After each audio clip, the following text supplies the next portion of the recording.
Good morning. Good morning. Breaking news, breaking news, breaking news. JLR investigates. Come on in, everyone. Massive invasion on the southern border. That is the title of this video. 8 days to the election, people, and it looks like a large caravan with thousands of migrants from multiple countries are making their way to the southern border, possibly a last push before the election. It's pretty bad, people, and it's pretty massive. You're gonna check this out in a second because it's we've been covering the border on JLR Investigates. We've seen firsthand and shown you firsthand just the images of all across the southern border being unsecured. People are coming over the wall, under the wall, through the wall, around the wall. It's scary. And the amount of people from all these countries, unvetted people, making their way. But they're coming again. They're coming again. And this might be the last push.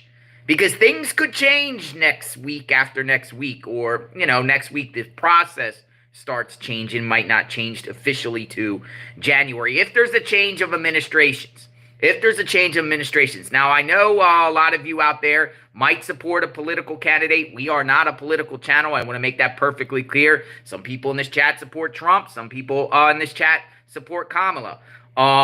But the policies here going on in the last 4 years, wild stuff. Let me just say wild things on that border. The border, we've been from Brownsville all the way to Jacumba, California, Sassabee, Arizona, Nogales, Arizona, Eagle Pass, Del Rio, El Paso.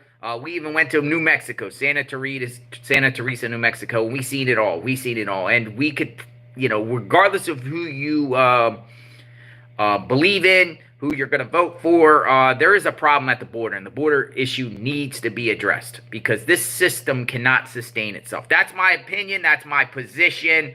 As covering it, I'm just like in shock and awe, like jaw-dropping, seeing the amount of people, the thousands and thousands and thousands and thousands and thousands that keep crossing. And guess what? Thousands are on their way again. That's why I titled the video Massive Invasion.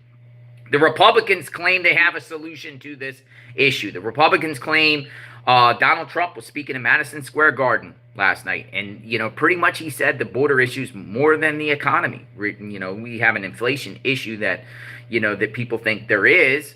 But the former president of the United States said in Madison Square Garden, he was talking about the border invasion. He said when he gets elected and goes into office, he's going to do the biggest mass deportation in U.S. history. Do you believe him?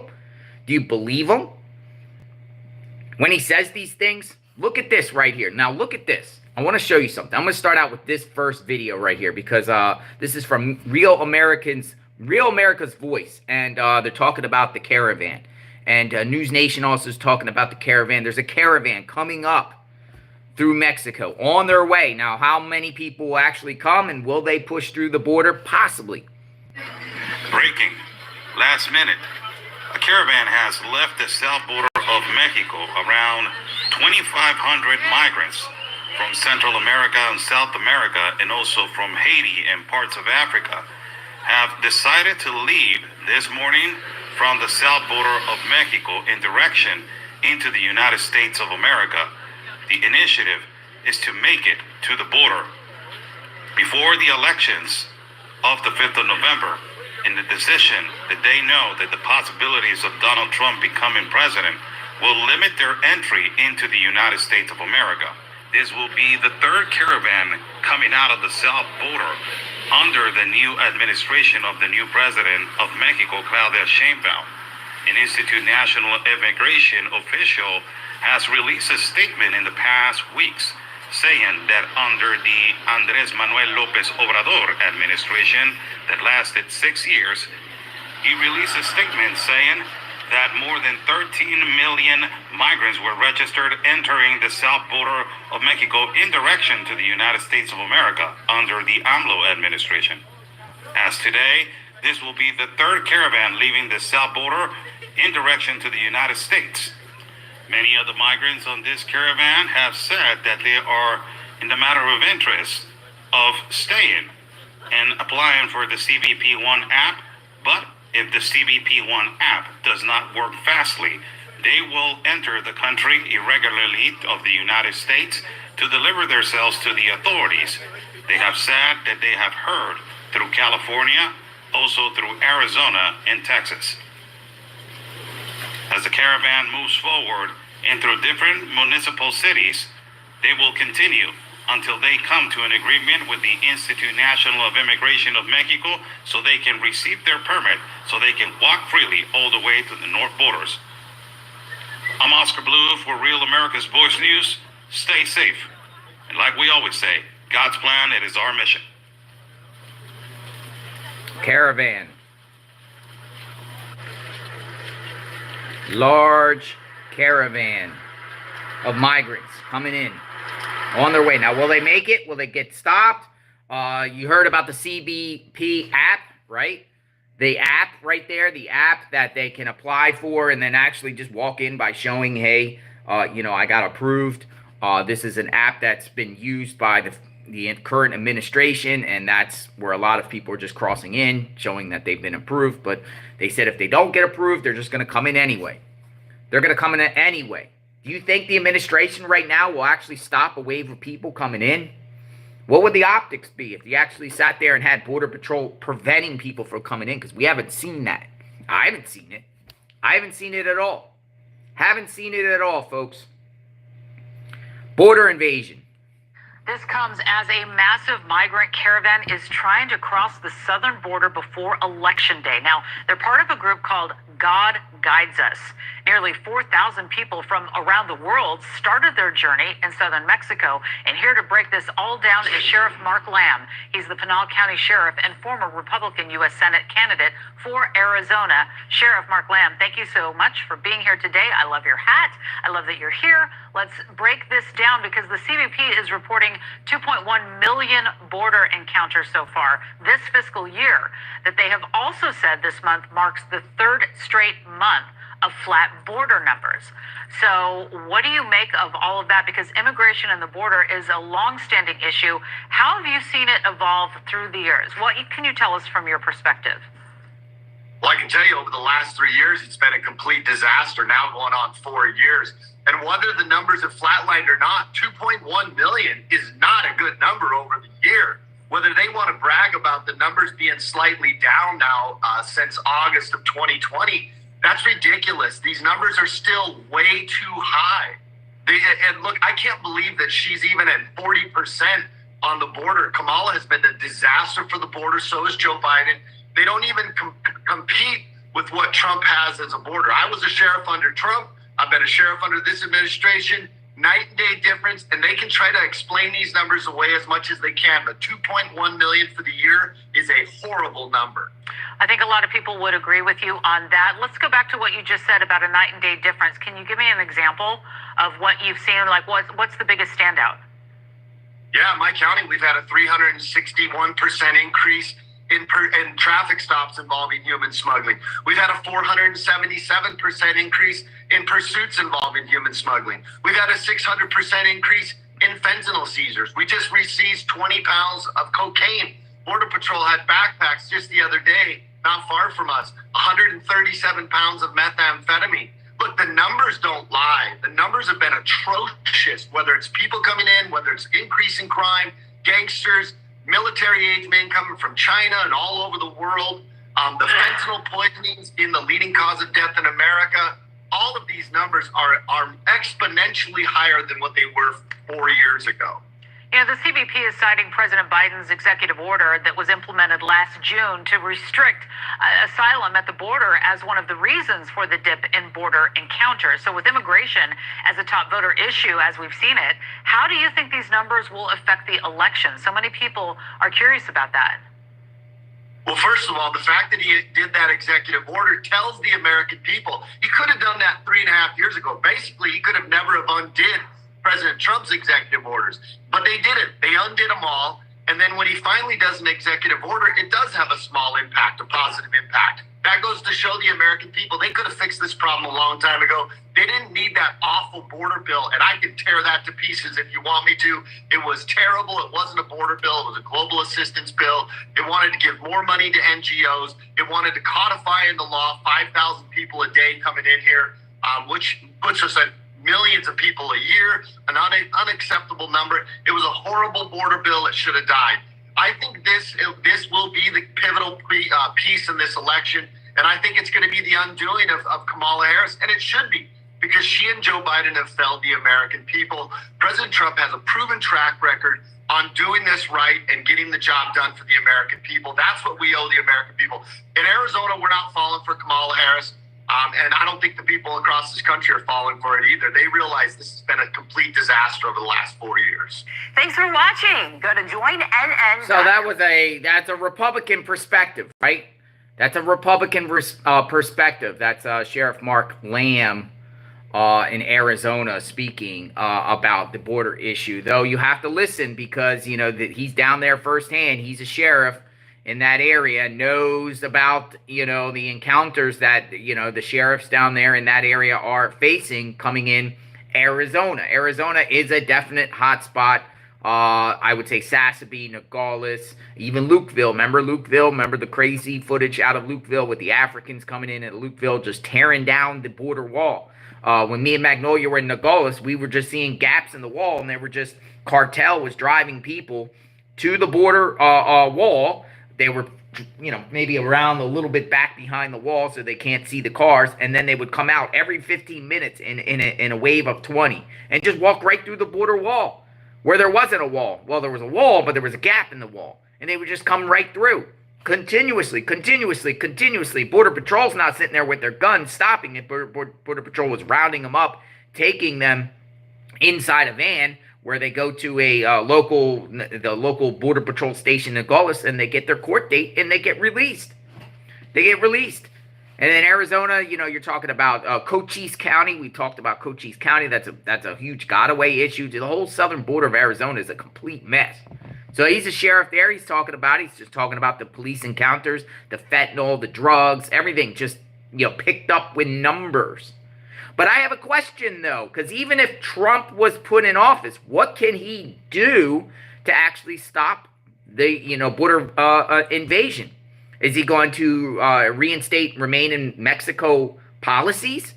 Is that what he's going to do? What can he do? Like, he's talking about, well, I heard him last night in Madison Square Garden, because I listened to the candidates. I listened to him, and he was talking about, we're going to deport people, and if they come back, minimum mandatory prison sentence of 10 years in prison. Well, I kind of have a problem with that, because if you're going to incarcerate illegals and put them in prison for 10 years, who pays for that? And how many do you expect to have in prison for 10 years? I mean, in order to have prisons, you have to build prisons. You have to have prison staff. You have to have money to feed, house, and clothe the migrants. Why would you imprison them and keep a migrant in prison in the United States for 10 years? Is that really the solution? I don't know. Could that be the solution? Would that be a solution as deterrent? So these people say, wait, well, I don't want to come into the United States illegally. I'll go to prison for 10 years. But still, you're going to have to build prisons. What are they going to be built? Prisons built all over the southern border? And, part of the money, maybe some of the money that was going to other places like Ukraine, whatever like that, will be used to build prisons. I don't know. Who pays for all that? That's what I'm asking. And is that the actual solution? The wall. People say finish the wall, build the wall. Well, I'm not so sure the wall is effective. Me and Magnolia seen firsthand people just climbing over the wall with ropes and ladders and fish hooks and all types of weird stuff. We've seen people go through the wall. We've seen people cut through the wall. We've seen people go around the wall. Some of the places in the border, you can't put a wall because the mountain is so high, the terrain is so high, and there's mountains. A wall doesn't work. And even if you have a wall, it doesn't seem like the wall works, because Border Patrol, these cartels and these coyotes and these criminals clock the Border Patrol agents and know where they're at all times. And it's not like a Border Patrol agent can stand there with a gun in their hand every 10 feet apart and just stand there and stare at the border. It's not logically possible. I mean, it could be, I guess, but at what cost? How are you really going to secure the border with a wall? Really, I think the wall really funnels people to certain areas. That's what I feel like the wall was for, but the wall's not going to stop anybody. I know build the wall sounds nice and everything like that. I mean, I guess maybe you could put sensors on the walls, drones up. But are you really, what are you going to do? Electrical fence? Did you see those walls in Egypt? They're like crazy. But folks, it's not just the southern border, because this photo has been gone viral and circulating. We could talk a little bit firsthand about this situation. Guess what, folks? It's not just the southern border. This is the northern border. This is the Swanton sector of Vermont, northern Vermont, Swanton sector. It's a little south of Montreal, about 50 miles south of Montreal. And what's happening is, in this particular case, and what we're told is Bangladesh, a lot of people from Bangladesh are crossing into the borders illegally in northern New York, Clinton County, New York, northern Vermont, northern New Hampshire, Maine, the Swanton sector. And that, well, Maine's not necessarily the Swanton sector, but New Hampshire, Vermont, and northern New York. And what the people are doing is they're flying to Montreal, and they're getting a ride down to the border, northern border in New York, 50, 45 miles away, and they're just going right through the unsecured border up there in New York. It's just a forest. And a lot of the residents now are catching these people in trail cams, and they're at their all-time high in numbers.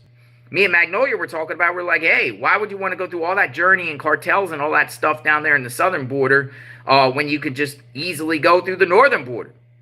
It's real easy in the northern border. There's no border wall at all. And these people come through. They either go up to the road and get picked up, or from people from out, whoever organized it goes and picks them up, and they go driving away, or they surrender to the Border Patrol, and then they end up in New York City. Not far away.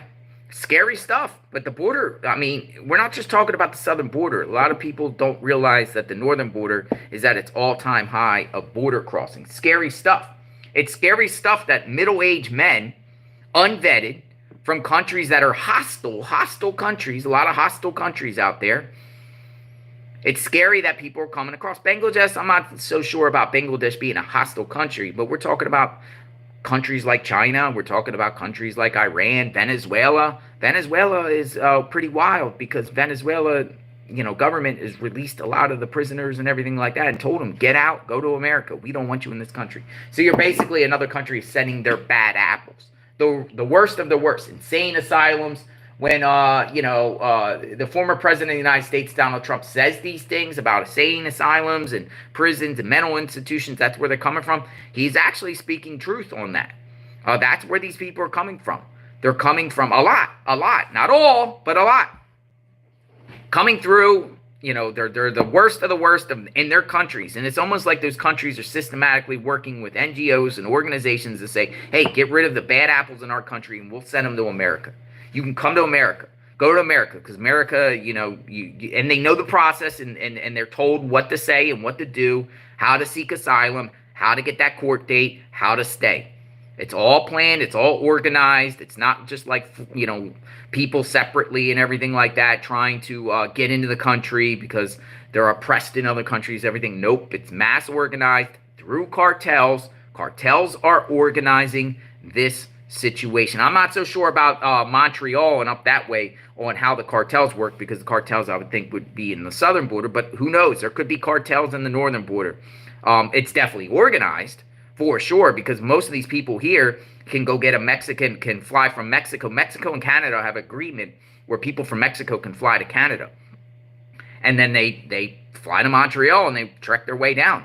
Some of them ran their cars through the border roads and drive across the border. You can drive across the border at a lot of spots. I mean, they're trying to plug it up by putting these like little barriers, but a lot of these cornfields and farms and everything like that, cars are just plowing right through and coming right through onto the roads. Scary stuff. But it's definitely organized. The reason being is I like this guy. This guy is from the Texas Department of Public Safety. He's like the lieutenant. He's on Twitter. He spoke to Ali Bradley, but he talks about recently in Eagle Pass, which is a hot spot, Eagle Pass, he's talking about a lot of wristbands are being found now lately. Wristbands, colored wristbands, and each colored wristband represents the cartel putting it on their product. The humans are the product, and they put these wristbands, and if you have a certain color, you paid the cartel, and otherwise, it's pretty wild stuff. Listen to this. So I'm in Eagle Pass right now this morning, and one thing I wanted to show, this is one of the main areas where probably the last couple of weeks, some of the videos I've shared online showing these large groups that we've been experiencing, including special interests, immigrants from just various countries from the Middle East, even some from Africa, have been crossing through this area here, and also the groups of unaccompanied children. One thing that caught my attention, though, especially here in Eagle Pass, are these bracelets, these blue bracelets that you'll see scattered on the ground with all this clothing. And one thing that at least I hadn't seen here, is these bracelets being used on the illegal immigrants that are crossing the Rio Grande. For the most part, we would see this in the Rio Grande Valley. This is what the cartels use to place on the illegal immigrants that are crossing, because it does designate that they paid, and also designates what area they can cross along the border. And if they don't have a bracelet, then they can't cross the Rio Grande. And we've seen these on some of these special immigrants as well, and it has names. So they're all scattered with different names. And you'll see here, so I don't know exactly why they're starting to use bracelets now in this area, but they are. But something new, especially in the Eagle Pass area, especially with the cartels across using bracelets now. So that's something we're probably going to start seeing, a new trend in this area. Look at all this clothes.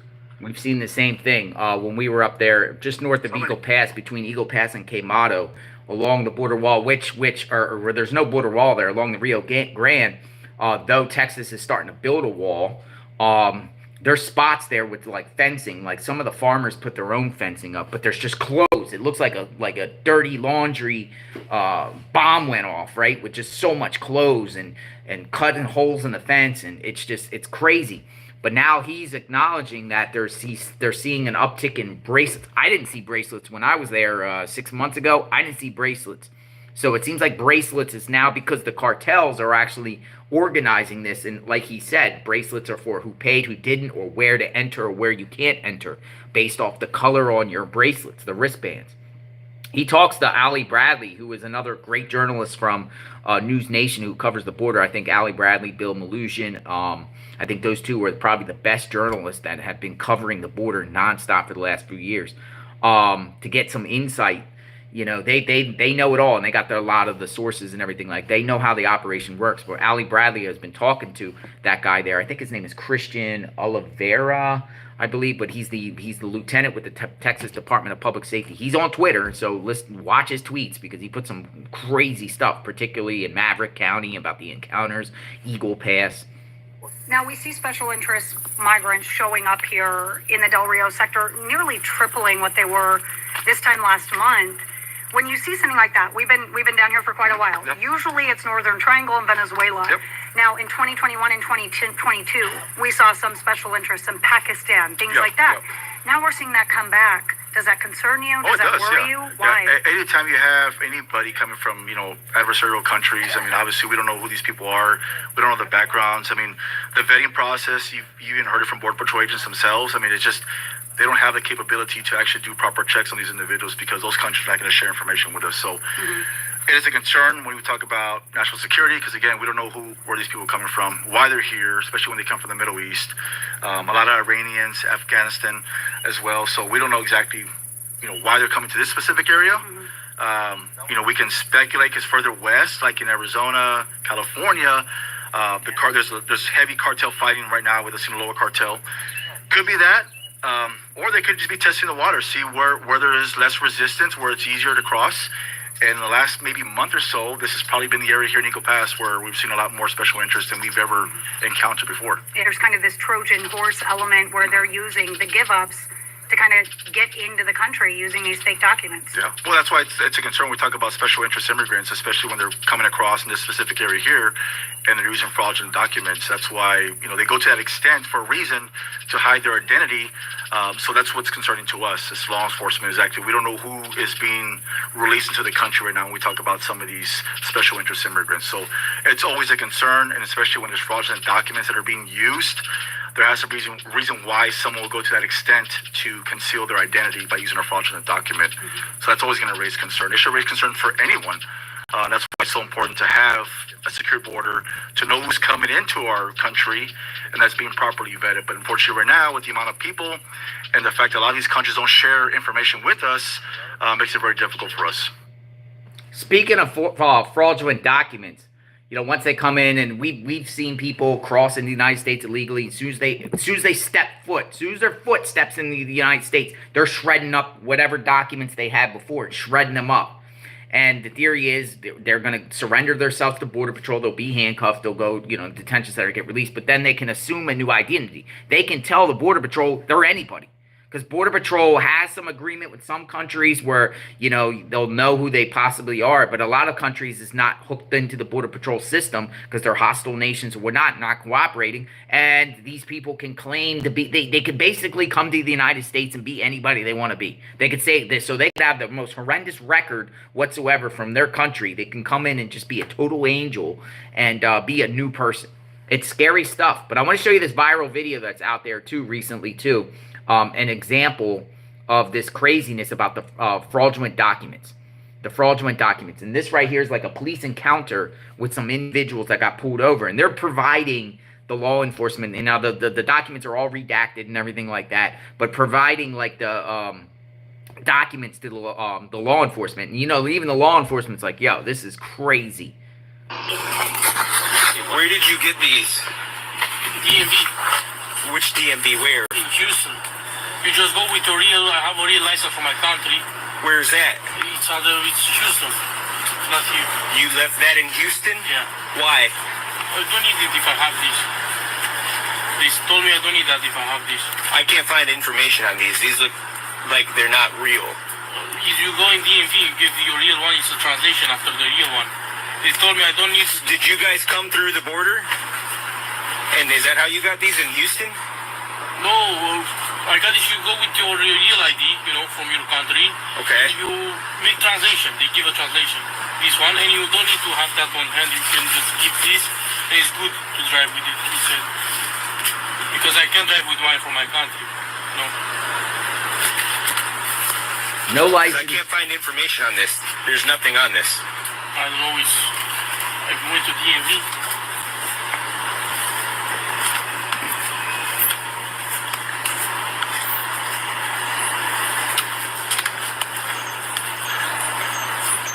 I even looked up USAIDP.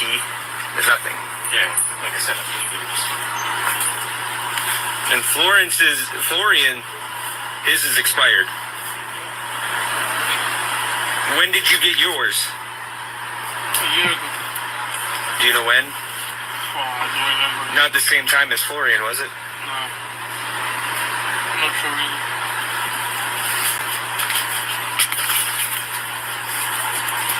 I don't think these are real. Yeah, like I said, I Thank they are. Good. Court is good, however, unable to pick up advised release. Okay. And where is your original? They stopped it at immigration. Where? Why they wouldn't take identification from you? Yeah, they do. The immigration takes the ID when you come to How do you have yours? They did not take mine. Yeah. That doesn't make sense. Because how did you guys get to the country? I came in the country from Mexico. I came in Denver. I got to driving. I came with my father first in Denver, and then she came with my father from Houston. But they stopped there. How did you get Mexico? The same thing. through the border illegally? Yes. See. Not So they didn't take anything from her. This is just all you have. No, they take the passport. She had the passport. Who did? Not border agents. Who would have taken these? Immigration. No. That doesn't make any sense.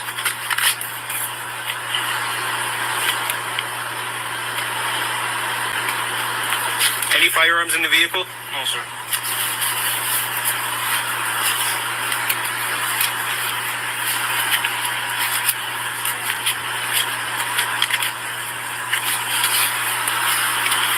Stay right here. That's just an example of the documentation, the fraudulent documents. You saw him, he couldn't even keep his story straight. He's talking about, I got it from here. I went to this place, Denver, Houston, got this. And the cops are like, yo, I ran the name. There's nobody even real. Scary stuff, because that's what they're pretty much using a lot. Probably using that to get vote. Probably using that to vote themselves. But that was kind of echoes what the, the lieutenant said with the Texas Department of Public Safety. It's absolutely scary stuff, folks. So they're doing the cartel bracelets down here. I just did a video. I'm gonna post it a little bit. They're a little bit different here, though. Again, they just have names. Bracelets. What does Oro mean? I think it's their names. A bunch of them say Yeah, it. they're all. Oh, wow. It's marker. It's not like the ones in the valley where there were like pre-text or pre-message on them. See a couple of them. So these must be a family unit or Might be their something. name. But with these bracelets that we're seeing on the ground, obviously the cartel is controlling who's going. So what do these mean to you when you see these on the ground? We've seen these over the last few years, but what does that mean? What this means is by seeing bracelets here that it's more coordinated. We would see this a lot in the valley. The cartels in the Rio Grande Valley use that a lot. They use the wristbands. We saw that early on when this whole border crisis started. Never seen it in Eagle Pass, and now we're starting to see it now. Which means probably because they're smaller groups, the cartels are keeping them more controlled, more organized. And for whatever reason now, they're using bracelets. We're starting to see that now. So you can see them here scattered on the ground. Even some of the special immigrants that were coming across had some wristbands on them as well, same color. Okay. So could mean the cartels on this side are operating more. It's a more coordinated effort now because these groups are a little bit smaller compared to what we would normally see. So they're taking yeah. a page from the Gulf Cartel, Yeah. basically. So Is there any different trend. speculation that the Gulf Cartel could be kind of working in this area right now, considering the movement of CDN and then the Sinaloa is busy? Is there room for the Gulf Cartel right now to kind of capitalize on we can this? speculate that, but for Yeah. the most part, the control in this area, this part of Eagle Pass or Mexico is CDN, which is Yeah. the Northeast Cartel. Or something, but they're all different names. Interesting. And this is something that we saw in the valley, but they were like We haven't those seen it plastic here. bracelets, Yeah, we right? haven't seen it here. Marcos. Wow, there's so many of them. Yeah. And there's the blue ones, and there's obviously the yellow ones. What does yellow mean? Gabby. Yeah, I don't know. They maybe that's a kid because that looks really be. little. Like look Yeah. how small that one looks compared to the blue one. Yeah, they have numbers. You can see they have little numbers on them too. And this one has a name. They all have different names. Yeah. They all don't like a marker. Hmm. Different compared to the valley. Yeah, it is different, but it is interesting to see that down here.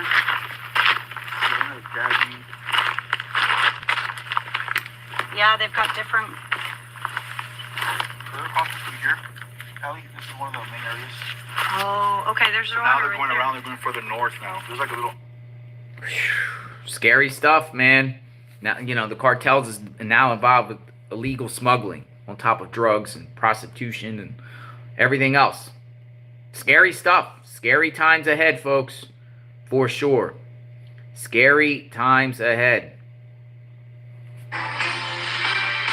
Happening right now, cities along the southern border are bracing for a massive migrant caravan making its way through Mexico. 2,000 migrants who crossed into southern Mexico on Sunday say time is of the essence, saying they're afraid of asylum changes under a new president come January, worried that this is their last chance to get into the country. News Nation's Jorge Ventura has the latest from He's San good, Antonio too. this morning. Jorge, I'm curious how these cities are now preparing for another new migrant surge. Good morning, Mark. Yeah, so this caravan is around 2,000 migrants. It's on its way north right now to the U.S.-Mexico border. And officials across Texas say they are in active alert, including officials in El Paso. Now, officials in El Paso are adding that they are tracking that caravan's movement and are in active conversation with Mexican authorities. Many migrants are now viewing this as kind of their last chance to make it into the United States and seek asylum.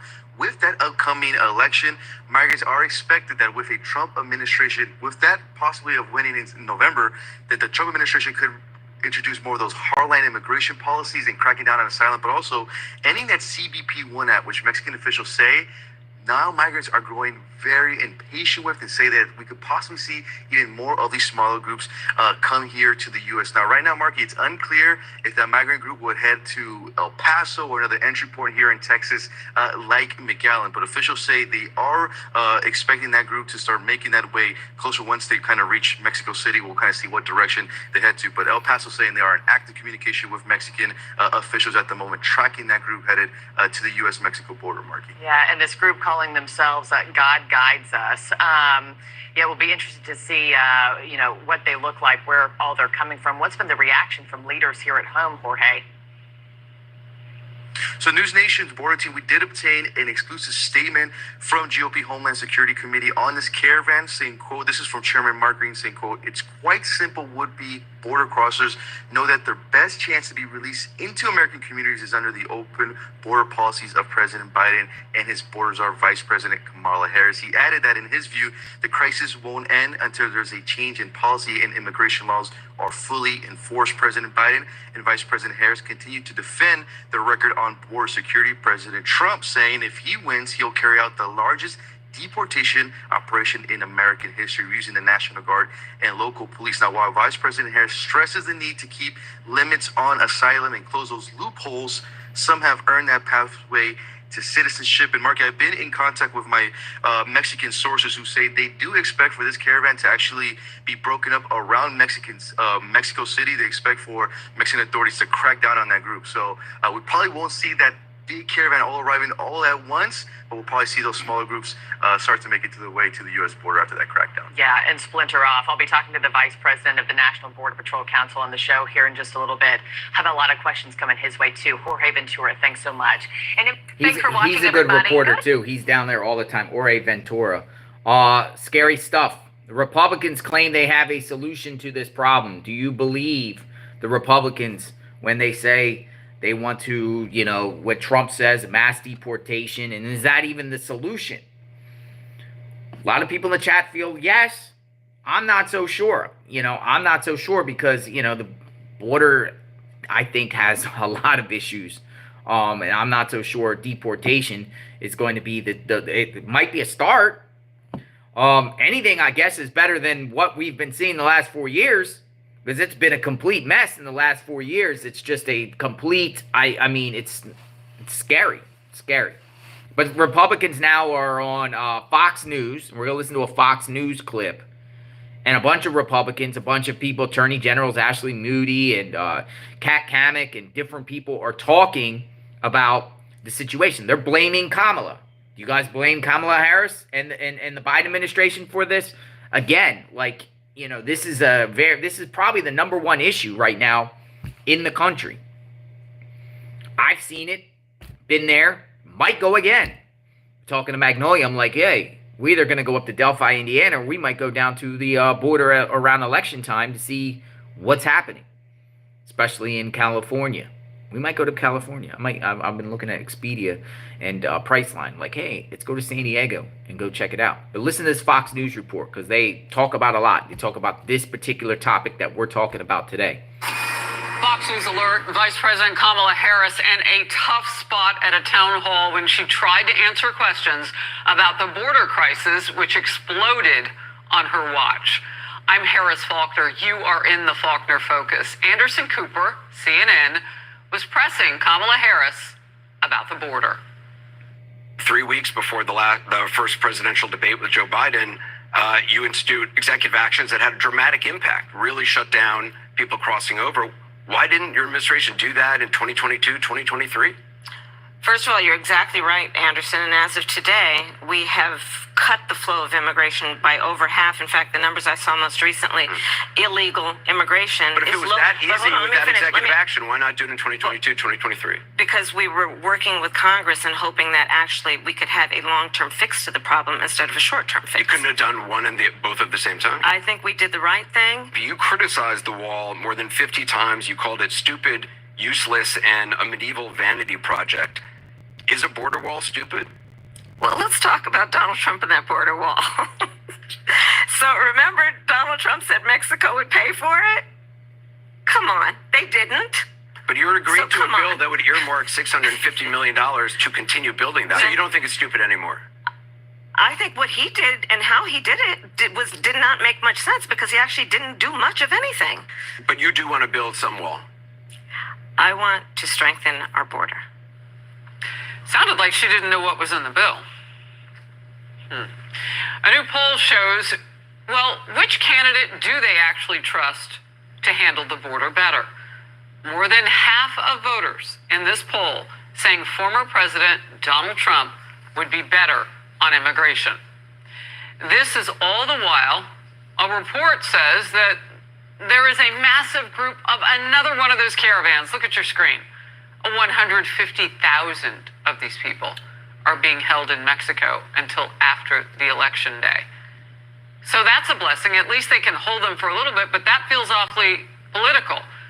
So if Kamala Harris wins, they don't come in. And if Donald Trump wins, they let them in after Election Day? Like, how is it going to work? Some of those people say that they were afraid a Trump victory would keep them out of the United States. Well, if they're coming in illegally, they're not wrong.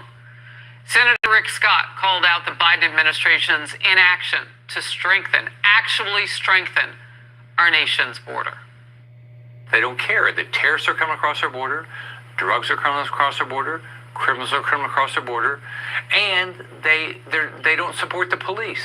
So how violent do they want this country to be? She takes no responsibility for anything in her job. How violent? The New York Post editorial board also criticizing the White House with this. Harris-Biden's last-minute migrant moves are an attempt to hide their border mess. National correspondent Griff Jenkins. Griff.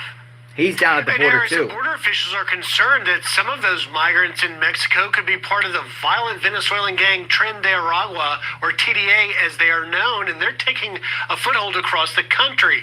DHS says they've identified more than 600 migrants with possible ties to the gang. Some could be relatives or victims, but more than 100 Harris have been deemed subjects of interest and referred to the FBI's watch list for transnational criminal organizations. TDA is suspected in crimes in 15 states: Arizona, Texas, Chicago, New York, Georgia, and Florida.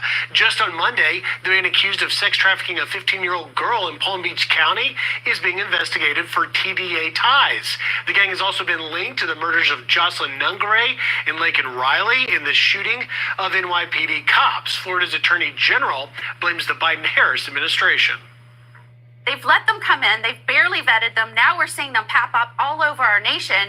And they cannot, even if they tried to do it now, cannot send them back to Venezuela because Venezuela says, we won't accept them.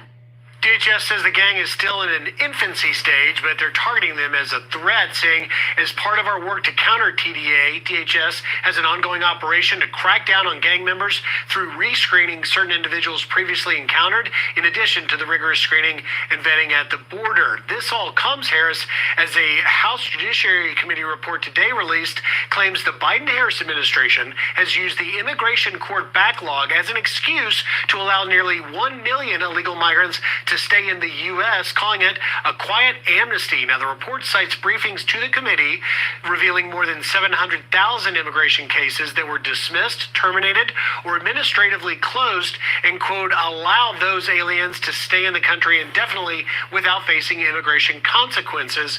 Additionally, they say DHS failed to file necessary documentation in 200,000 other cases.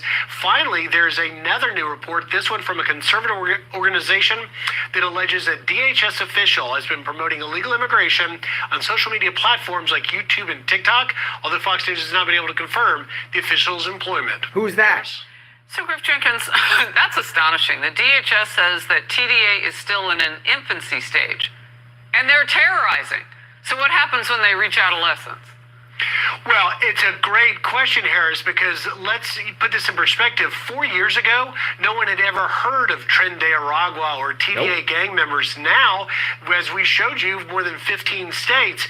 And what the DHS official told me is that they're not capable of sophisticated organization, but one thing's for sure, they're a growing threat, and border officials are prioritizing targeting them.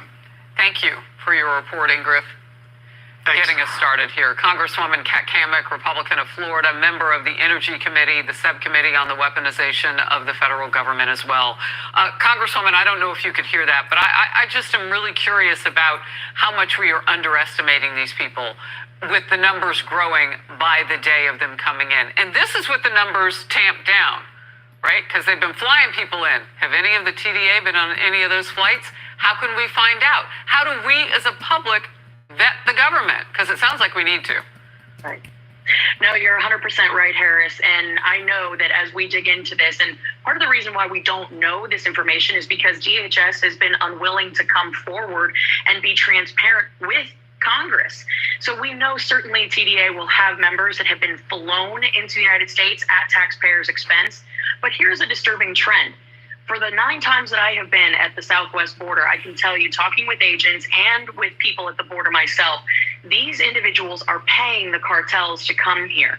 And the ones that pay subsidize the efforts of the drug trafficking and the sex trafficking. And what we're seeing is historically, the cartels would subcontract with American gangs to conduct the drug trade in America. Wow. Now we're seeing an overwhelming amount of people coming across the border to the point where why even bother subcontracting when you can do the business yourself? Cut out the middleman. That speaks volumes about how much of a cash cow the Biden-Harris illegal open border really is to the cartels and to the gangs. Is insane. That sounds like a shift, though, in their strategy. And it's almost like a syndicate. And I've said this before. So you come in, you pressure those who you want to now. You don't go through the American gangs. I mean, they are shifting their strategy. And the DHS is saying that they're still in infancy stage. What are we going to wait for them to just declare war all out on our soil? Well, clearly, why wouldn't they when there's no repercussions or consequences for their actions? That's why they're operating in a lot of states that have no cash bail. They're going to places that they know they won't be harassed by law enforcement, where they're weak on crime, soft on crime. We've all seen the infamous photos of these gangsters flipping the bird to the cameras and to law enforcement, knowing full well they'll get a slap on the wrist and they'll be on the streets the next day. There are no tough laws in place that are being enforced right now, which is why these gangs, these cartels, are operating with impunity. Just real quickly, what needs to be done right now? Like when you think, okay, this is the urgent thing we can do. You know, I think we need to, one, enforce the laws on the books. Two, we actually have to get rid of the Soros policies in place, and when there have to be consequences. We need the deportations. We need to get these people out of the country that should have never been here in the first place. There's a long list of things that we have to do, but the catch and release policy, it is literally killing Americans, as we know. And again, that's something you could take care of, the current president with his pen. But he's had 3.5 years to do it. He put Kamala Harris in charge as the VP. She's had 3.5 years to do it. They're not doing it. Congresswoman, thank you very much. Hey everyone, I'm Emily Campagno. Catch me. So that was a Fox. That's they're talking to some Republicans, about their take and stuff like that, and a lot of stuff you heard there is what we personally seen on this channel down at the border. But there is some truth. I haven't heard of TDA, that a Venezuelan gang, prior to maybe 6-7 months ago. I really haven't heard of them. And now they're prevalent all over in these cities. Particularly Aurora, Colorado. Rural Colorado is very, very bad, with these gangs taking over apartment complexes. We shared segments of that, and they're expanding in Chicago and other cities too. It's scary times ahead, but what is the solution to stop this massive invasion? And do Republicans actually have the solution to this? My take is, you gotta do something. You gotta figure something out, because the current policies can't sustain itself. And Jocelyn, Nungaray, Rachel Morin, these American citizens getting killed by migrants. Trump actually said last night at Madison Square Garden, he's calling for the death penalty of any migrant that kills an American citizen. Is that sufficient? Is that strong? Is that a solution? Start implementing the death penalty against people that migrants that kill Americans. So wild times ahead. We'll be continuing monitoring the situation out there on the border. I think we're gonna go back. Will the caravan get there? But even if the caravan doesn't get there, they're still coming in. Our contact and connect in California, that we have friends that live on the border, that we have friends that we established that live on the border, and they're saying 100 are coming through every night through their property. Their property is on the border, and 100 are coming through every night, in different sectors. I mean, the stuff that we don't know, particularly people coming in at night, in the middle of the night, when it's in the darkness. But how many coming in? It's almost like an invasion. It's literally an invasion. It's just middle-aged men coming in with backpacks every day, all the time, throughout the night, coming in and just blending into society and just going through the shadows, and then working their way to cities and communities. And who knows what they're doing, how they're doing it. Who knows? who is involved here. I think we're only scratching the surface of this situation. So there it is, folks.